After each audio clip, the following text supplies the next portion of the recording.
All right. This is Shervin Pishevar from TechCrunch TV, entrepreneur to entrepreneur, and I have the great honor of being with my friend Fadi Ghandour. Honor is mine. Who is one of the great entrepreneurs in the Middle East and one of the great angel investors who's supporting many, many companies. I call him the Ron Conway of the Middle East. So we're in his amazing office, and there are some really great stories here that we're going to kind of walk around and talk about. But Fadi, you started your first company. You started, at least 5 companies. Aramex is the biggest. Is, you said 10,000 employees. Just about. The first Arab company to go public on the NASDAQ in 1997. Right. Which is incredible. We think so. Operating We're still amazed. We still don't know how we did it. But we did and survived, yeah. It's a great entrepreneurial story, and one that I think everyone will want to hear about. And then you've started 5 companies. You've invested just recently in 14 different startups. You were one of the key investors in Maktoub, which sold to Yahoo, and this has been, as I've gone through this country over and over again, I can't tell you how many entrepreneurs use Maktoub as their inspiration, that they finally believed that they can do it too. So tell us a little bit about how you got started. How old were you when you started your first? It was Brinks, right? Well, no, I started Aramex first, so this is where it all happened for me. So this is the beginning. This is the beginning. I was just fresh out of college, so studied at George Washington University in Washington, D.C. Great. That's where I'm from. Came back home. There you go.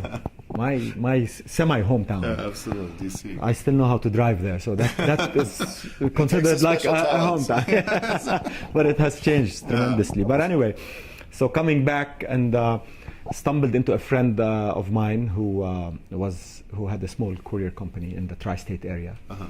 New York, New Jersey, Connecticut, and said, there's this courier industry that's just happening. There's this DHL stuff, and what do you think? What year was it? Summer '81. Sorry, okay. Summer '81.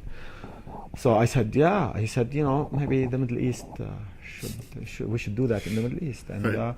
I had just gotten exposed to FedEx in the U.S. Absolutely, positively overnight stuff, advertising campaign then, and then the story goes from there. So I said yes, started learning. I'm an accidental entrepreneur all the way through until today. So I never even knew I was an entrepreneur. So I said, okay, let's see where that gets us. And then I started with a small office here. He was in New York, so another office in New York, and started slowly flying every week to a different city in the Arab world, establishing.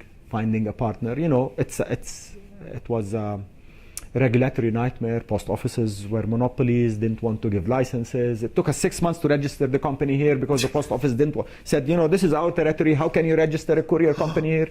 Packages are ours in Jordan, in Saudi Arabia. It took us 16 years to get a license. 16 years. Yes. That's what you call perseverance. I did not stop. I used to go and spend months. Never quit. Knocking on doors until we got the license. Until we found the right partner who said, I can deliver a license. And people, we were 4 partners originally. 2 exited very early. So we raised, the initial capital was $150,000 or something like that. Okay.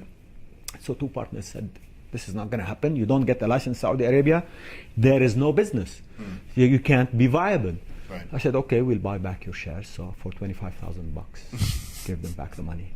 What's the revenue of the company now? It's about will be around 600 million. There's a market capitalization of about $650, $700 million, depending on the week. We reached a market cap of $2 billion during the boom of the Dubai Stock Exchange. So we bought it back at $25,000. As they say here, mashallah. Alhamdulillah. Alhamdulillah. So we say thank God, yes. Thank God. Thank God. We're here 28 years later, 10,000 people that work for us. We're from China all the way up to the West Coast in the United States. 55 countries? 55 countries. We're in the West Coast, on the East Coast of the US. We're in 14 countries in Europe. Wow. We're acquiring in Africa now. We're in China. So you're rolling up Yeah, companies yeah. throughout We Africa. we feel that we have an emerging markets model. So we feel that we'll be the global emerging markets logistics player. Great. We built it here. This is a difficult market. Meaning the Middle East. Yeah. From all aspects. Well, it was very difficult. So we feel that we have a fantastic amount of skill and knowledge that we want to take across other emerging markets. Right. And Africa is very exciting today. The Central Asian republics are very exciting. Absolutely. Well, Asia is exciting. You need to be in Asia. So we've You in been in Hong Kong. We are Azerbaijan. looking. We are now. This is the area we're focusing on. Okay. East Africa, South Africa.